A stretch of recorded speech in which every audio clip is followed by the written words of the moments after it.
Nationalism, xenophobia, and populism are on the rise and creating uncertainties not witnessed on the global scene for decades.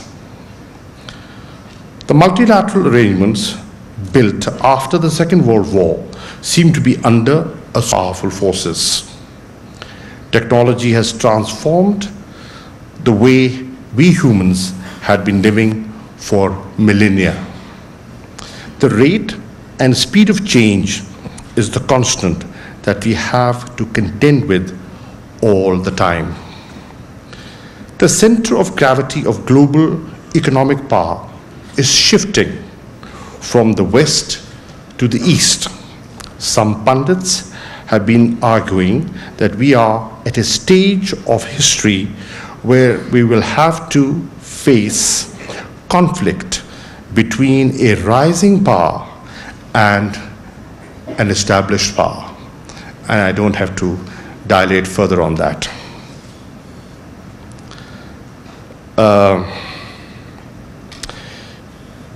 Major power rivalries, regional tensions, protracted unresolved disputes, and hegemonic ambitions illustrate the state of play in our own region.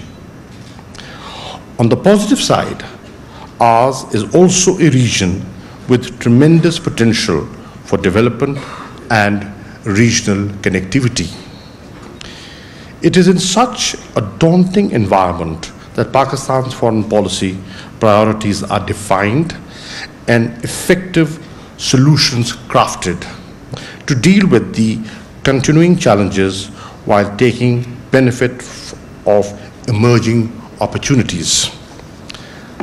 Against this backdrop, let me share some key foreign policy areas where we have actively pursuing our objectives shaped by our security and development imperatives. The overarching framework of our foreign policy continues to be encapsulated by Quaid-e-Azam dictum of peace within, peace without. In its operationalization, we have the domestic priorities of people-centric economic development agenda and creation of a welfare state. In its external dimension, peaceful neighborhood remains the defining construct. Ladies and gentlemen, to our east, as you are aware, Pakistan's relationship with India has remained challenging as ever. On 5th August 2019, India sought to further consolidate its illegal and immoral occupation of the Indian-occupied Kashmir in violation of numerous UN Security Council resolutions and international law.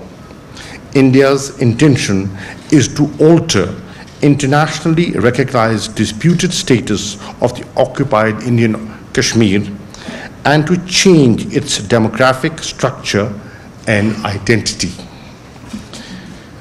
The inhuman lockdown of 8 million people continuing for over 70 days is imposing unspeakable sufferings on the people of Indian-occupied Jammu and Kashmir.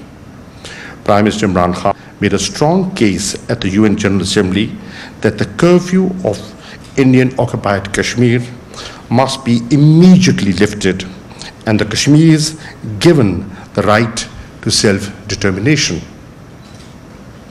I have been personally engaged with foreign ministers and international dignitaries from across the world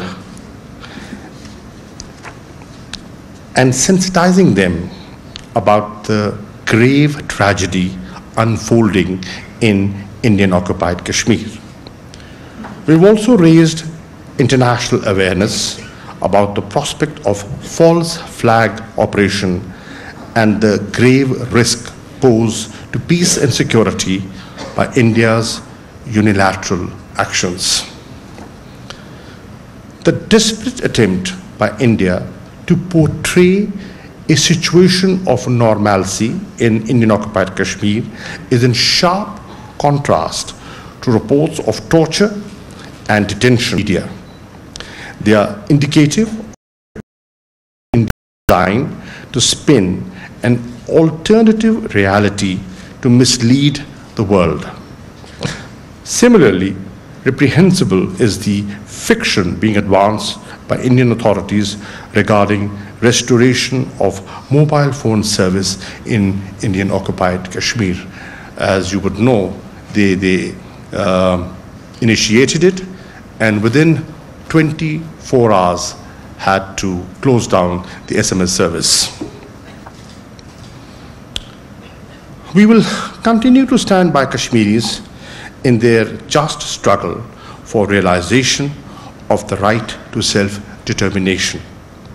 We and the Kashmiris remain grateful to all those governments, international and regional human rights organizations, civil society members, and the international media who have raised their voice against India's illegal and unilateral actions and supported the resolution of Kashmir dispute according to the UN Security Council resolutions and wishes of the Kashmiri people.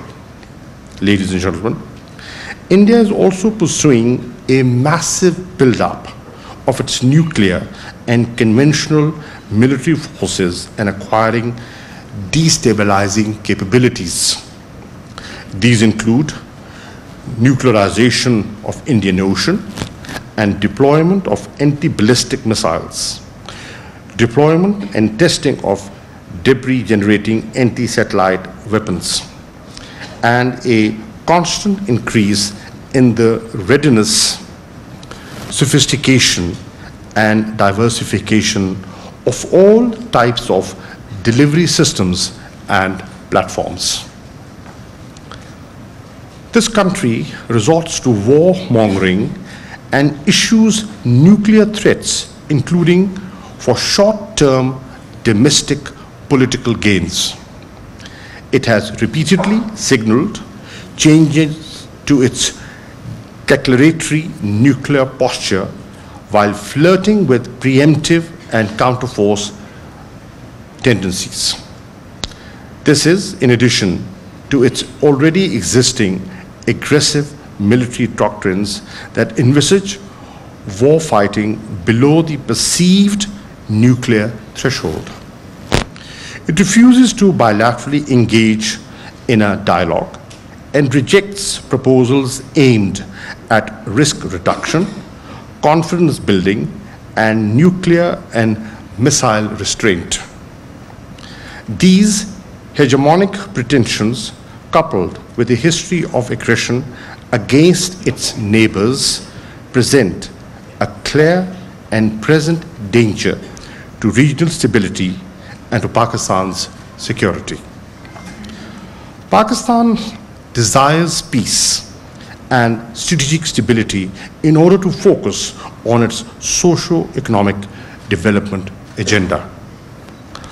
Our conduct continues to be defined by restraint and responsibility, and the avoidance of an arms race.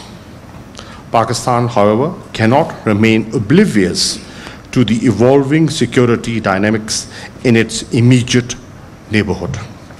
Ladies and gentlemen, turmoil and protracted war in Afghanistan has immeasurably affected Pakistan and its society. Pakistan maintained for a long time, and there is no military solution to this conflict in Afghanistan. We are gratified that our position is vindicated, and there is today an across-the-board agreement in favor of a political settlement in Afghanistan. Pakistan is fully supporting peace and reconciliation to be achieved through an Afghan-led, Afghan-owned process. We have supported all rounds of Afghan peace talks in Doha and Abu Dhabi. We hope that the US-Taliban talks recommence and lead to intra-Afghan negotiations. China, Afghanistan and Pakistan convened the third trilateral foreign ministers dialogue on the 7th of September. We welcome the agreements reached in the dialogue and hope that deeper cooperation is forged in matters of development and connectivity with Afghanistan. A senior Taliban delegation visited Pakistan recently, and we urge them to work for resumption of talks with the US and undertake intra-Afghan negotiations. We are encouraged by their response. In essence, Pakistan remains committed to supporting all efforts aimed at having an Afghanistan at peace with itself and at peace with its neighbors.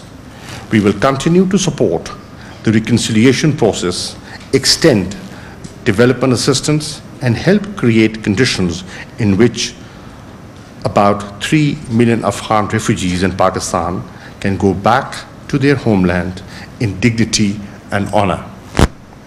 Ladies and gentlemen, China remains our closest friend and a steadfast partner. Pakistan-China all-weather strategic cooperative partnership is an anchor for peace and stability in the region. This relationship has expanded and diversified a great deal in the past few years and will continue to reinforce our ties to protect and promote our strategic, economic, trade, people-to-people and investment interests. वज़ीर ख़ारजा Shah Mahmood Qureshi air university में तकरीब से खिताब कर रहे थे। उन्होंने कहा कि पाकिस्तान को फलाही रियासत बनाने के ख़्वाहां हैं। पाकिस्तान हमसाया मुल्कों के साथ बेहतर ताल्लुकात चाहता है। वज़ीर आज़म इमरान खान ने जनरल असम्बली में कश्मीरियों का मुकदमा पेश किया। वज़ीर आज़म ने मुतालबा किया कि कर्फ्यू को मकबूजा कश्मीर से फिल फौर उठाया जाए, क्योंकि भारत मकबूजा कश्मीर से दुनिया की तवज्जो हटाना चाहता है। उन्होंने कहा कि पाकिस्तान खित्ते में अमन का ख़्वाहां है और अफगान अमन अमल की हिमायत करता है।